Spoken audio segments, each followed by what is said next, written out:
Om Jnana Jnananjana Shalakaya Chakshurunmilitam Yena Tasmai Shri Gurave Namaha. Jai Shri Krishna Chaitanya Prabhu Nityananda Shri Advaita Gadadhara Shri Vasadi Gaura Bhakta Vrinda.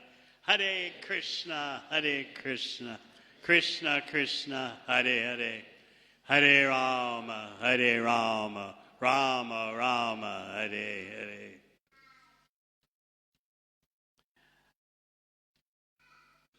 The Vyasa Puja ceremony is glorifying someone doing the service as spiritual master because they're presenting the message of Vyasadeva as it is. Vyasa Puja ceremony is one of gratitude. But first, allow me to express my gratitude for all of you who have assisted in one way or another in my attempts to please His Divine Grace Srila Prabhupada. And I offer gratitude to those, even if you're not personally assisting me, but somehow or other, you're helping in some way the mission of His Divine Grace Srila Prabhupada. Gratitude is essential in spiritual life. Sometimes I notice our devotees forget that. They begin to take everything for granted. So as you know, I often point out that if anyone has done anything to help your spiritual life, no matter how small apparently that be, you thank that person, thank that devotee, and never let that devotee forget it. You've heard the example I give of how my first visit to the temple in New York City, I was very nervous approaching the building, not knowing what to expect. I had never associated with devotees, never been to any program, but I had already given the equivalent today of $20,000 on the street. So I was finally going to go visit and see where all my money went to. So I was so nervous, but as I walked up the front steps and opened the door, there was a devotee whose service was to be the official greeter. And as soon as I opened the door, there he was. And he said, "Welcome, brother. You've come to the right place. Come on in. Take off your shoes. Go in the temple room and move your feet around to the music." And all my anxiety disappeared. So whenever I see that devotee, which is not often, and it's something 50 years ago, I always thank that devotee and express how meaningful his greeting was for me. Even if you want peaceful material life, gratitude is required. What to speak of in spiritual life? So I'm certainly unlimitedly grateful for what Srila Prabhupada has done for me. He's given me and He's given you the Hare Krishna mantra. Sometimes we forget that the Hare Krishna mantra is a concession given by Lord Chaitanya Mahaprabhu. A concession that allows you to get the same benefit as the yogis in Satya Yuga who would meditate like the Prachetas. We'll talk about that tomorrow morning. The Prachetas in Satya Yuga meditated underwater for 10,000 years because their lifespan was 100,000 years. What's 10,000? But you get the same benefit by chanting Hare Krishna. This is Lord Chaitanya's special concession. In this dense darkness of the age of Kali, all we have to do is chant Hare Krishna. And it's tragic that many of us can't even do that.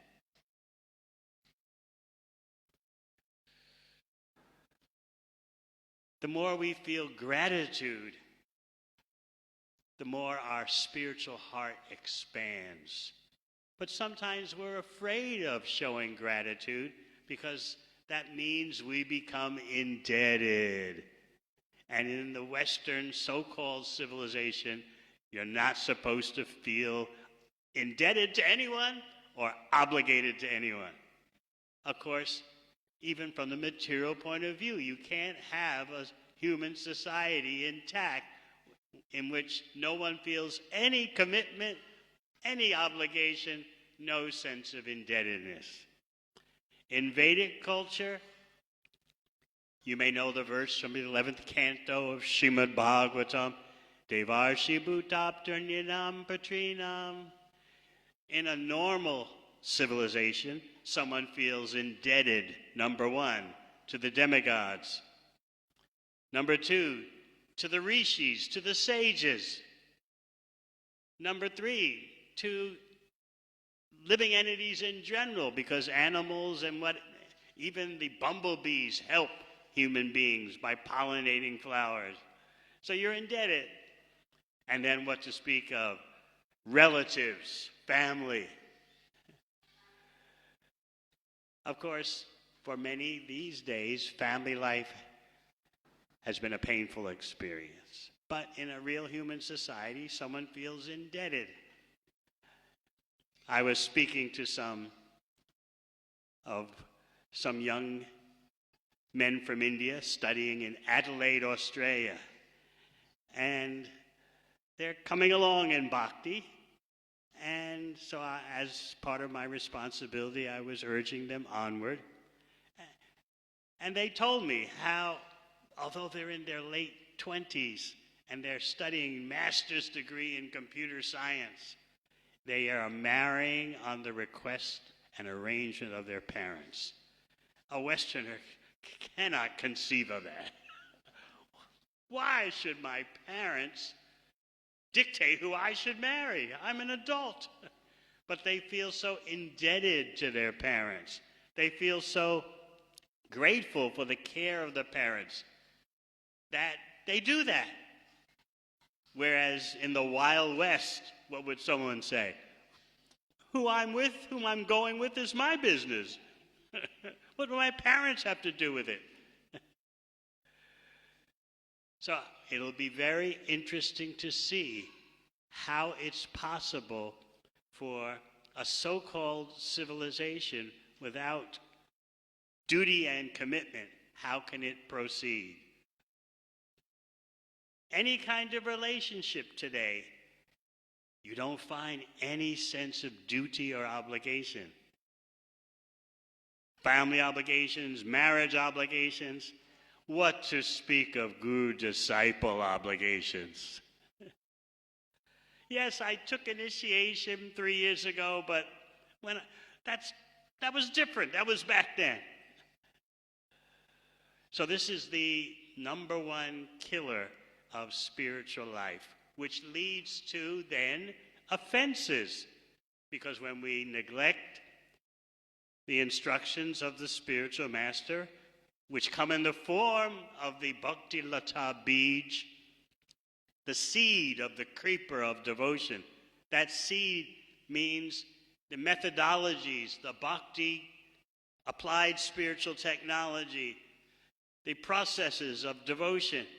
If we neglect that, then we leave our bhakti garden wide open for being destroyed by wild animals. So it's out of a sense of duty and commitment that our spiritual life moves on. And then as the spiritual life matures because of duty and commitment, you start to get a spontaneous taste. We shouldn't forget that the ultimate result of sadhana bhakti is meant to be love of Krishna, spontaneous love. But first there has to be the therapeutic stage, and then comes the relishing stage. Yet the acharyas explain that even in the therapeutic stage, the beginning stage, there is still a taste of Krishna Prem. And ultimately, there's no difference between the unripe mango and the ripe mango, except the ripe mango is sweet. But still, even the unripe mango is still a mango. So even unripe devotional service is still devotional service. So what you're doing in bhakti now, glorifying Krishna, using your senses to please Krishna, that you'll be doing in the spiritual world. So this sense of indebtedness, we need to take more seriously. Even though it may not be in our DNA, so to speak, to feel indebted to anyone. The perfection of wild Western life is what? I don't owe you anything. I don't owe you any favors. Everyone will applaud. Freedom, independence. But bhakti is about commitment, indebtedness, obligation. I think of Prahlad Maharaj talking about Narada Muni. Evam janam napatitam prabhavahi kupe. Prahlad says, I was following the general populace into a pit filled with snakes. He's praying that to Lord Nrsingadev. But your servant, Prahlad prays to Lord Nrsinga, your servant Narada Muni kindly picked me up from this pit of snakes as I followed the general population. How could I ever leave his service? Because Lord Nrsingadev was offering Prahlad any benediction, material, whatever you want. Prahlad said, first of all, I'm expressing my obligation, my indebtedness to Narada Muni, my spiritual master. So we want to emphasize today gratitude. One devotee in Melbourne, after he heard about establishing a gratitude culture,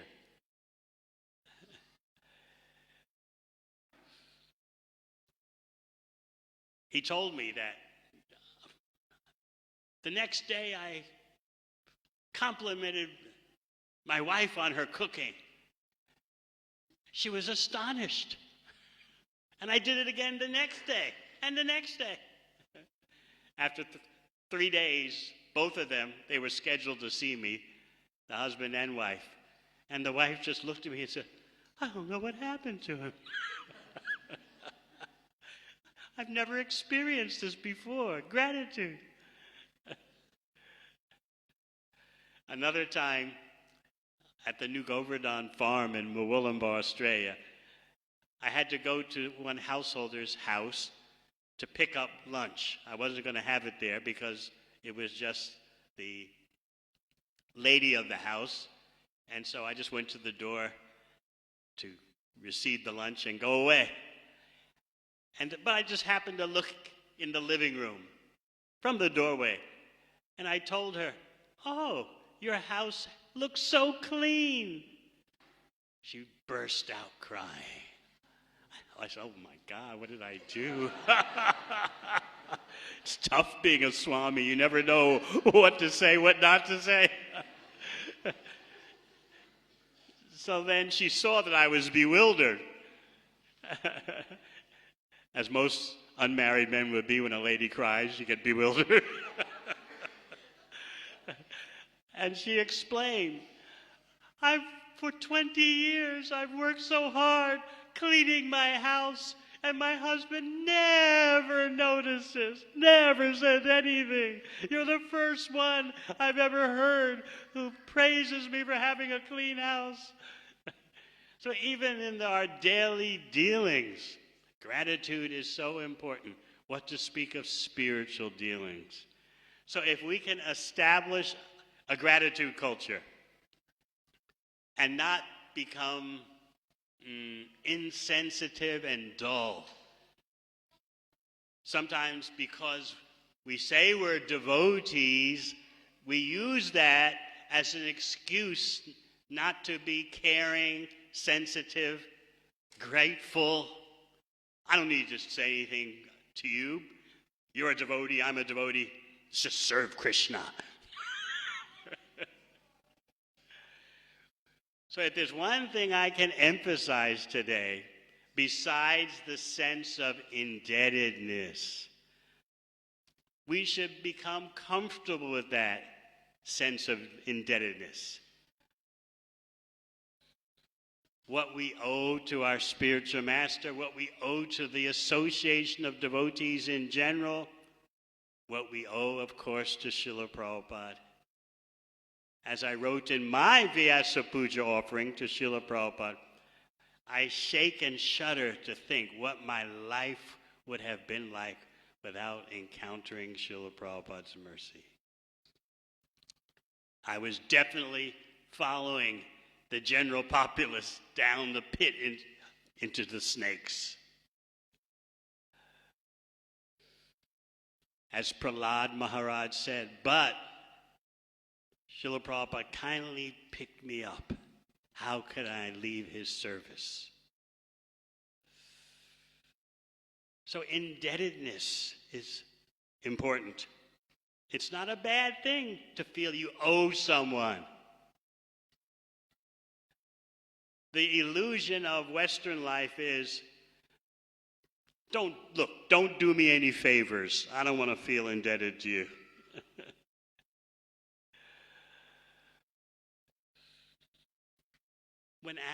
When we open our eyes, we see that at every step we're indebted to someone, even non-human beings. So Vedic civilization, real civilization, means to recognize your whole web of indebtedness.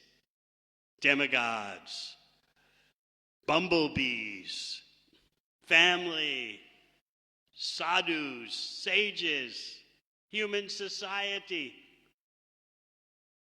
Why feel grateful for a human society?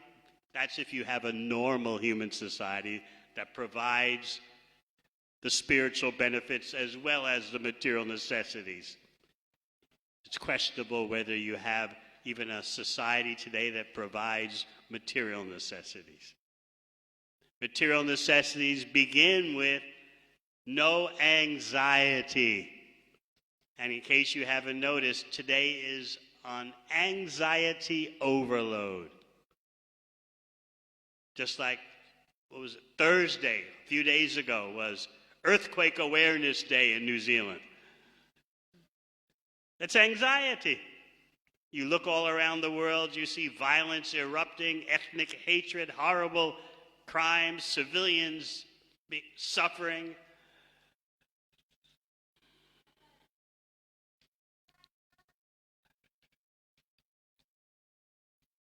Sometimes you wonder, how is it that devotees will make a difference?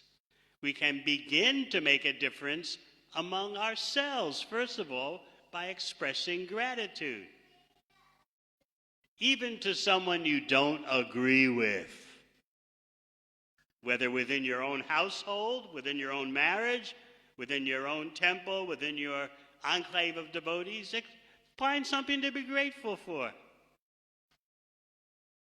Your spiritual life will expand, and the person you're expressing gratitude to, their spiritual life will expand. Otherwise, you see, without expressions of gratitude amongst devotees, the heart becomes hard. A devotee who has done some kind of sacrifice to help others be Krishna conscious, to care for someone else, even by offering material assistance, if there's no reciprocation, no expression of gratitude, that devotee becomes quietly withdrawn. That's it. You give your whole life to helping devotees and they don't care. That's it for me. I'm just going to mind my own business, chant Hare Krishna on my own. This is a great loss for Lord Chaitanya's society and a great victory for Maya. Another star spiritual athlete off the playing field. So the more we can express gratitude, a culture of gratitude. Don't feel shy. Don't feel like it's contrived. Open your mouth and say, thank you. It's amazing what a difference it can make, whether in your marriage, in your home, or in the devotee community. Don't be afraid to say thank you. And don't be afraid to bring up something that someone did 50 years ago. Oh, I remember 50 years ago when you did this and that. It makes such a difference. It causes the hearts to expand. But somehow or other, the Hare Krishnas think that they don't have to say thank you because we're all just serving Krishna Prabhus. I don't owe you anything, and I don't have to say any word of gratitude to you. This is tragic. So we are stressing today indebtedness. It's a good thing in spiritual life. In material life, of course, indebtedness is not a good thing. Chanakya Pandit says there are 3 things you have to take care of very quickly: disease, fire, and debt. You have to stamp them out quickly. But how can it be that as devotees we're meant to always feel indebted? It sounds like an encumbrance. It sounds like a restriction. I don't want to feel like I owe you anything.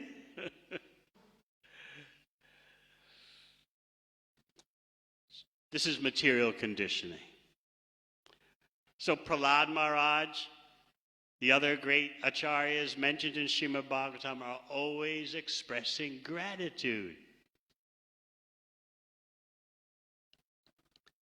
When Dhruva Maharaj sees the Supreme Personality of Godhead and can ask for any material benediction he wants, he asks for the association of devotees, because in their association he can go on hearing the glories of Krishna. So this is another point for us to remember. Associating with devotees means associating with the hearing and chanting process. And then, going even deeper, associating with devotees means discussing how to spread Krishna's glories. For that opportunity of hearing and chanting about Krishna, seeing the deity, discussing how to spread Lord Chaitanya's mission, for those opportunities, we're feeling grateful. So revolutionize your life by becoming a gratitude hunter. Always be on the lookout for expressing gratitude, thankfulness. In the Wild West, what are the 3 words that people make such a big deal about? I love you. But the Western sense of I love you has no real sense of gratitude packed into it. It's just, right now my hormones are feeling quite good, and yeah, I love you. Right now my mind is feeling favorable toward you. I guess it must be love. Higher than that is just to say, I thank you. That implies a sense of indebtedness, obligation. I recognize you've done something that has touched my heart and put me in your debt. But as I said, we're so afraid of being in debt that we apply that to our spiritual life also. I'm a free person. I don't owe anyone anything. Don't do me any favors. I don't do you any favors. We're all free. Forget it. Living in a material body, living in the material world means we are dependent at every step. Everything in our life depends on something else. Therefore, we're being trained to depend on Krishna. And the instructions of the spiritual master are for bringing about dependency on Krishna, which is already there, but we don't recognize it. And we have to remember what is our mission in life. Even the materialists say, there's no greater mistake you can make in your life than forgetting what it is you're supposed to achieve. Think about that. I've forgotten what I'm supposed to achieve. Someone will ask you, what are you trying to achieve? What will you say? Oh, I want a nice life. I want a peaceful life. I want a nice life for my children. But what is it that you took up bhakti for? What are you trying to achieve? You don't want another material body. That is a career goal. You want to make this material body, we have the last one. How many of us remember that? As soon as you get a material body, that means suffering. Whether you live in Gaza Strip or live in New Zealand, or sooner or later that reality affects you. Actually, if you're spiritually aware, you understand that every moment the realities of material miseries are affecting you. Even, I was wearing this chadar at first, and then I took it off. That's an inconvenience, but we don't think about that. I was wearing it because of the chill. I took it off because I was too hot. But we just do these things mechanically without understanding we're making adjustments because of the misery of the material body. So let us not be afraid of indebtedness. Let's embrace it. Spiritual indebtedness. And the more we can establish a gratitude culture,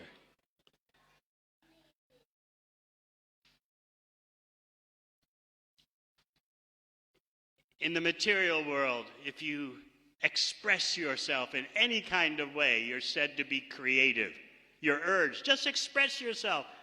You're creative. You may not know it, but if you express yourself, you are creative. What are you expressing, though? That is the question. We want to express spiritual gratitude based on spiritual indebtedness. Srila Prabhupada would express his indebtedness to his often wild Western disciples again and again. You're helping me achieve the order of my spiritual master. You're assisting me. When we finished the Chaitanya Charitamrita Inconceivable Marathon, Srila Prabhupada wrote a letter expressing gratitude for our helping him achieve the mission of his spiritual master. And of course, he gave his benediction. By this effort, you'll all go back to Godhead. So you may say, well, what happened to a lot of the persons who were on board and part of the effort at that time? They fell victim to the material energy. Still, the reality is they got the ticket back to Godhead in their hand. They dropped the ticket. Hopefully, sometime later in life, or the next life, in many cases, they'll pick up the ticket again. So Srila Prabhupada was always expressing gratitude. Thank you very much. He said that much more than, I love you. But we just want those good mental, physical feelings. Oh, tell me you love me. And then we think, oh, now my day is made. Better to say, I thank you, but we're afraid of that because of a feeling of indebtedness. So let us think how we can expand the gratitude culture. If there's one thing we can do for anyone who comes to the Society of Devotees, it's giving them gratitude and teaching them to express gratitude. That's an essential part of devotee care. We're grateful for anyone who cares, even for something apparently small. So this is my request today. We're stressing gratitude and we're stressing indebtedness. Remember Prahlad's statement, how could I leave Narada Muni's service? Look where I was going. He saved me from that.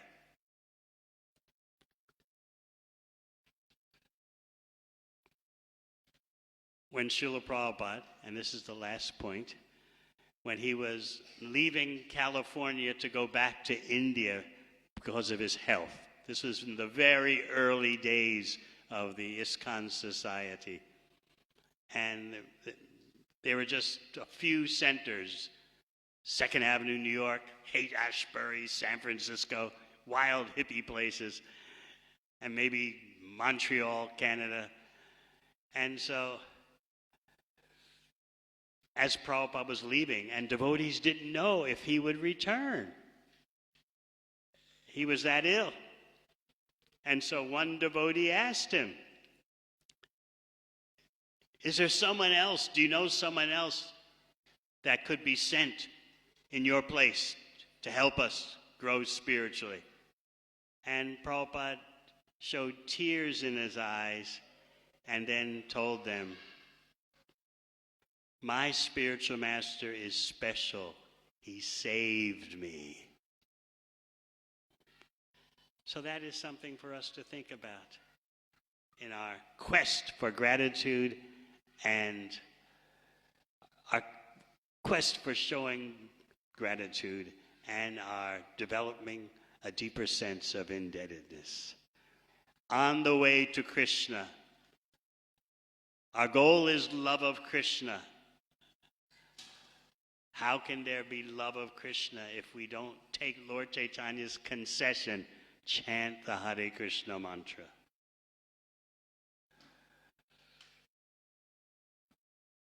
Thank you very much. Hare Krishna.